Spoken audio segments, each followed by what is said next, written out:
Mans vārds ir Miķels Rauceps, man ir 27 gadi, un es esmu klientu menedžers vienā izglītības startupā.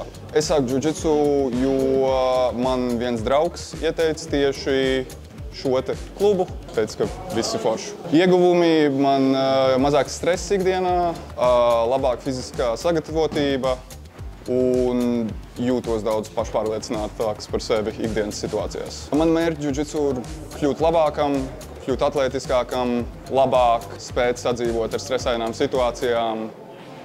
Daudz to dara jostu dēļ, bet man liekas, tas nav pareizais mērķis, ko izvirzīt. Galvenais ir būt vienkārši labākam, nekā bija pagājušajā treniņā. Jā, es ieteiktu džudžitsu visiem cilvēkiem, visās vecuma grupās. Patiešām var pielāgot pilnīgi jebko, gan treniņu grafika ziņā, gan intensitātes ziņā, un tas nāk par labu visās dzīves jomās manā pieredzē.